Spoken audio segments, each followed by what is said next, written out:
Welcome to my YouTube channel. ଆସନ୍ତୁ ବୁଲିଯିବା ଆମେ ରାମ ମନ୍ଦିରର କିଭଳି ଭାବରେ ଦୃଶ୍ୟ ଆପଣଙ୍କୁ ଦେଖାଇବାକୁ ଯାଉଛି। ଆପଣ ଦେଖନ୍ତୁ ଓ ଖୁସି ଅନୁଭବ କରନ୍ତୁ। ଏଇଟା ରାମ ମନ୍ଦିରର ଏଣ୍ଟ୍ରି ଗେଟ୍। କି ବହୁତ ସୁନ୍ଦର ଭାବେ ଏ ଗେଟ୍ଟା ହେଇଛି। ଆଗକୁ ଆମେ ଯାଉଛୁ।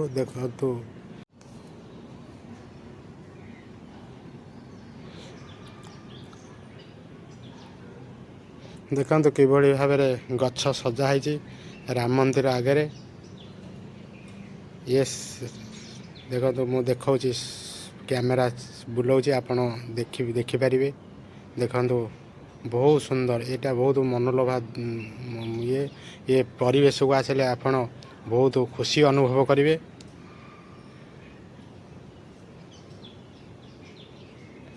ମୁଁ ରାଇଟ୍ ସାଇଡ଼୍ ଦେଖାଉଛି, ଏଠି ଦେଖନ୍ତୁ ଶ୍ରୀ ଗଣେଶ ଏଠି ସ୍ଥାପନା କରାହେଇଛି। ଏଠି ଗୋଟେ ଛୋଟିଆ ମନ୍ଦିର ସ୍ଥାପନା କରାହେଇଛି। ଏକରେ ଦେଖନ୍ତୁ ହର ହର ମହାଦେବ ଶିବ ମନ୍ଦିର ଏଠି କରାହେଇଛି।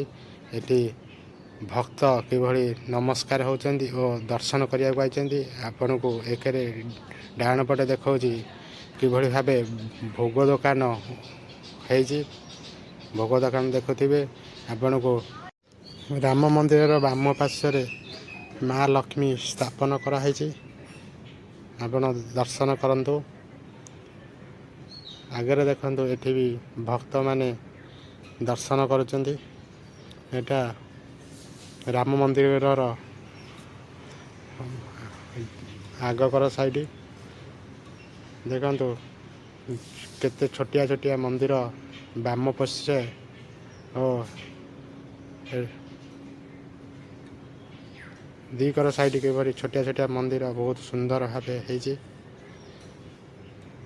ଦର୍ଶକମାନେ ଯାଉଛନ୍ତି ଦର୍ଶନ କରିବା ପାଇଁ, ଭକ୍ତମାନେ ଯାଉଛନ୍ତି ଦର୍ଶନ କରିବା ପାଇଁ ଶ୍ରୀରାମ ମନ୍ଦିର ଭିତରକୁ। ଏଇଟା ହେଉଛି ଏଣ୍ଟ୍ରି ଗେଟ୍। ଆପଣ ଦେଖନ୍ତୁ ମନ୍ଦିରର ଭିତର ଦୃଶ୍ୟ ଆପଣଙ୍କୁ ଦେଖାଉଛି। ଆପଣ ଦେଖନ୍ତୁ କିଭଳି ଭାବେ ଭକ୍ତମାନେ ବସିଛନ୍ତି। ଆପଣଙ୍କୁ ଦେଖାଇବାକୁ ଯାଉଛି ପ୍ରଭୁ ରାମ, ଲକ୍ଷ୍ମଣ ଓ ମାତା ସୀତାଙ୍କ ଦର୍ଶନ ଦେଖାଉଛି।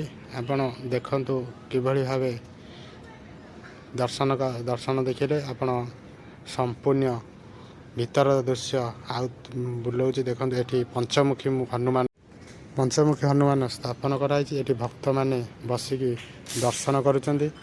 ଆପଣଙ୍କୁ ଦେଖାଉଛି ସମ୍ପୂର୍ଣ୍ଣ ରାମ ମନ୍ଦିର ଭିତରର ଦୃଶ୍ୟ ଦେଖାଉଛି। ଏକରେ ଦେଖନ୍ତୁ ଭକ୍ତମାନେ କିଭଳି ବସିଛନ୍ତି, ଘଣ୍ଟି ବି ବଜାଉଛନ୍ତି। ମୁଁ